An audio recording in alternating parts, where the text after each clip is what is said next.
Bon, moi là maintenant, je vais changer de siècle et de continent pour adresser la question de l'humanisme d'un point de vue un peu différent de ce qu'on a vu jusqu'à maintenant.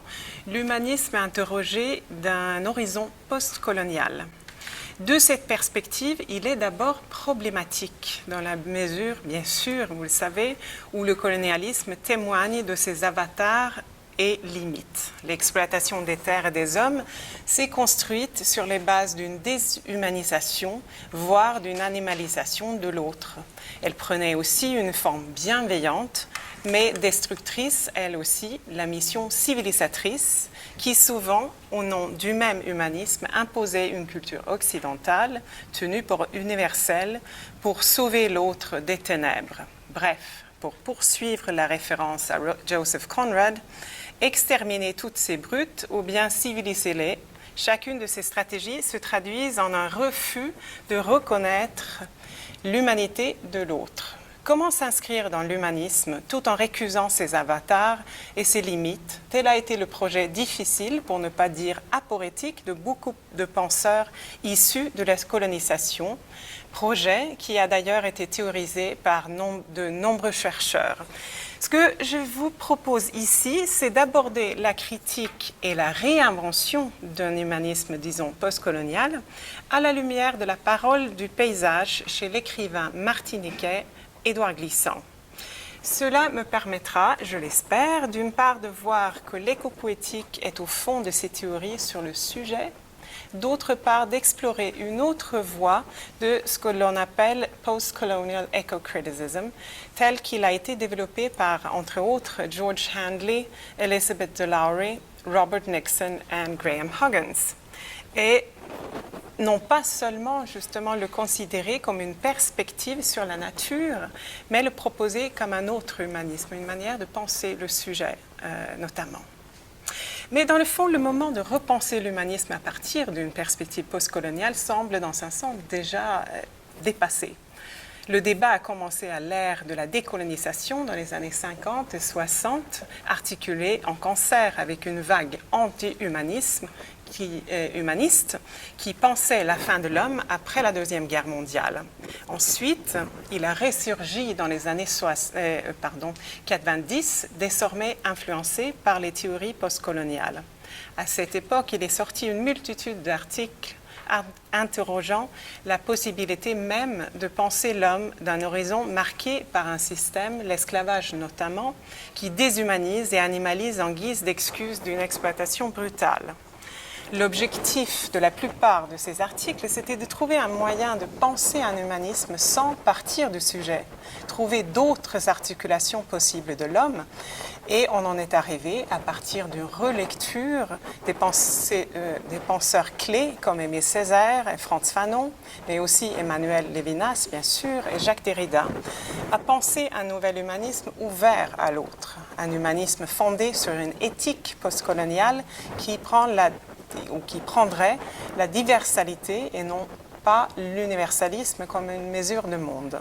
Surtout, comme le rappelle Gilly Kliger dans un article intitulé « Humanism and the End of Empire », cet engagement critique avec l'humanisme du côté postcolonial cherchait à articuler, et je le cite en anglais, « a basis for solidarity organized around something other than the species' characteristic capacity to reason ». Autrement dit, il ne s'agirait plus de présumer la supériorité de l'homme sur les autres espèces en fonction de sa capacité de réfléchir, la raison, mais de penser l'homme non pas comme une espèce, mais par rapport aux autres. Évoquons à cet égard Aimé Césaire qui, dans sa lettre à Maurice Thorez, présente la nécessité de l'effacement de l'homme pour arriver à une nouvelle forme d'humanité. Il faut se nier, éradiquer le non, sa subjectivité et rejoindre l'étang afin de pouvoir s'ouvrir à l'autre. Glissant, quant à lui, poursuit partiellement ce train de pensée. Or, son invention dans le débat vient un peu plus tard et, curieusement, c'est la déclaration de la mort de l'auteur qui attire son attention. Non pas donc directement la fin de l'homme, au nom de l'humanisme, disons, exclusif. Il écrit dans Discours antillais de 1981 que la démythification de l'auteur paraît dérisoire aux yeux d'un antillais.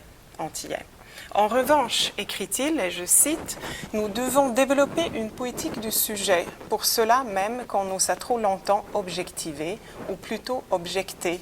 L'auteur doit être démythifié, oui, parce qu'il doit être intégré à une décision commune. » La mise à mort de l'auteur n'a aucune pertinence dans le contexte antillais, pour des raisons politiques. À force d'avoir été niée une subjectivité, il faudrait au contraire développer donc une poétique du sujet qui sera différente, collective et non pas individuelle, relationnelle et non pas octoriale ou autoritaire.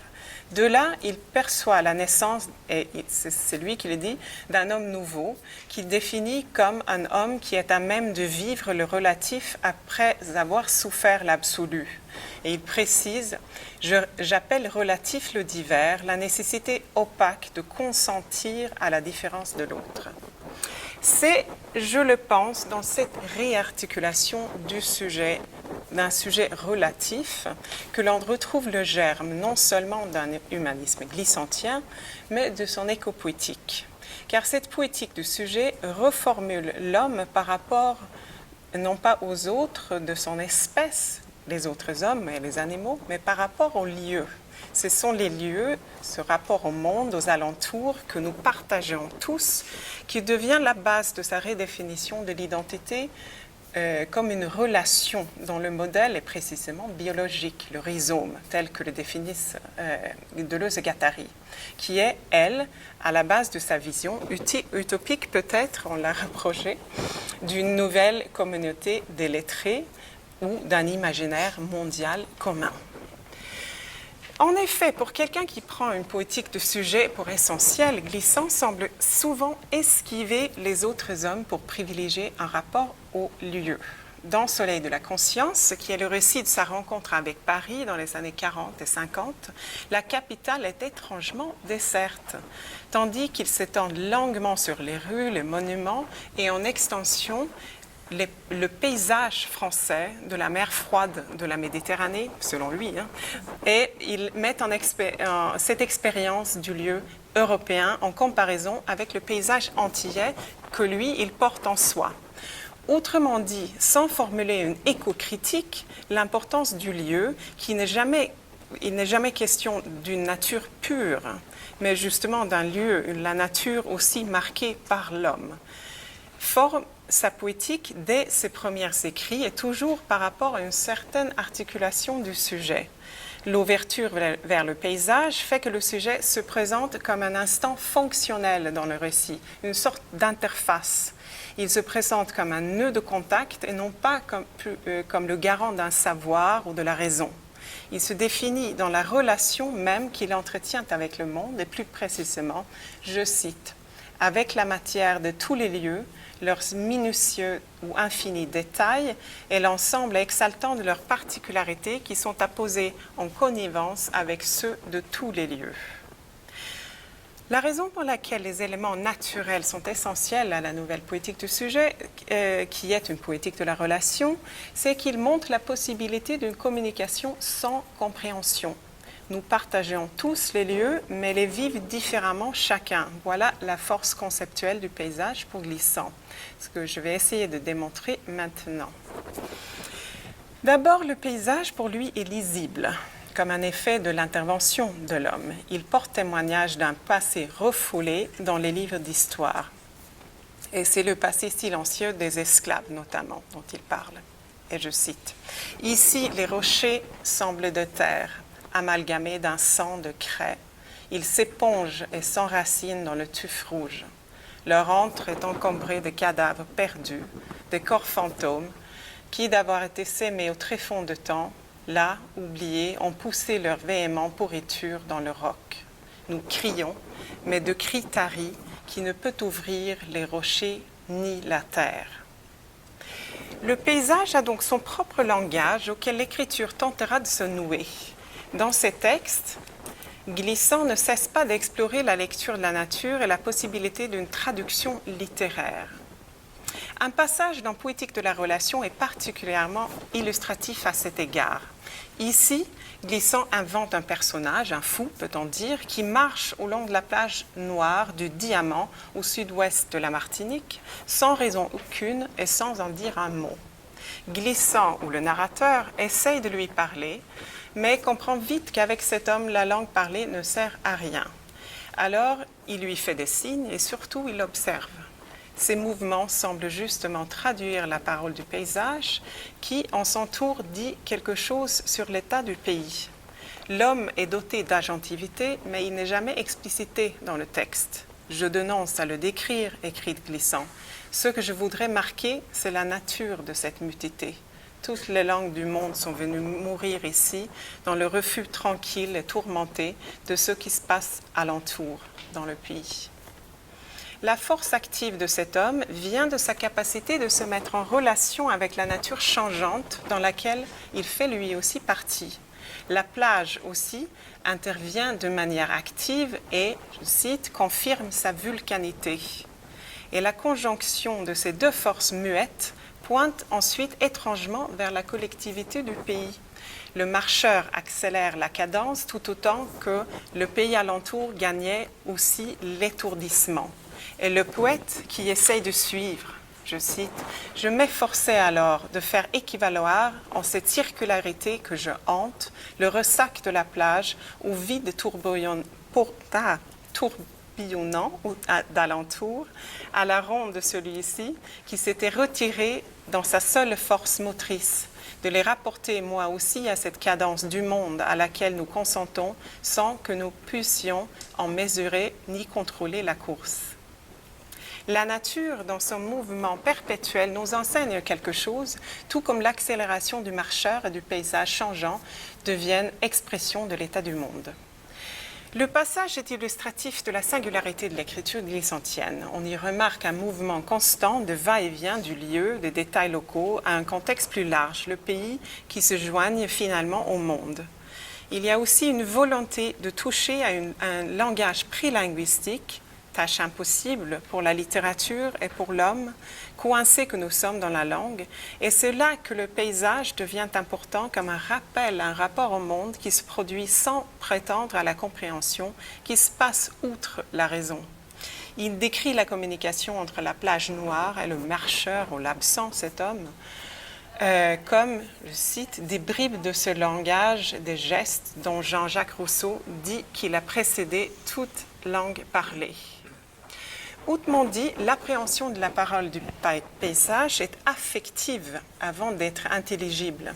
Elle ne s'adresse pas à la raison, mais au sens, aux émotions. Glissant développe cela par rapport à lui-même, dans ses derniers textes, notamment La Coë du Lamentin et Philosophie de la relation. Afin de nouer avec le paysage, il doit remonter à son enfance. C'est là, dans les réminiscences d'une existence prélinguistique, qu'il peut sentir la nature. Glissant suggère donc une sorte d'éco-poétique au-delà des mots qui lie le sujet à un lieu. La nature et les souvenirs sensoriels de l'enfance forment ensuite une mise en relation qui se produit sans langue, sans compréhension, ouvrant la voie vers une manière de penser l'homme sans recourir à une définition de l'espèce ou de ce que l'on appelle en anglais « speciesism ». C'est là la prise de conscience de cette communication affective qui invite au poète d'écouter le paysage et de le suivre. Et dans ces derniers ouvrages, notamment donc la Coë du Lamentin, cela prendra des dimensions métapoétiques. Sous le rubrique paysage, il écrit « Je ne sais pas à quel âge dans mon très jeune temps, j'ai rêvé d'avoir développé un texte qui s'enroulait innocemment, mais dans une drue manière de triomphe sur lui-même, jusqu'à engendrer au fur et à mesure ses propres sens.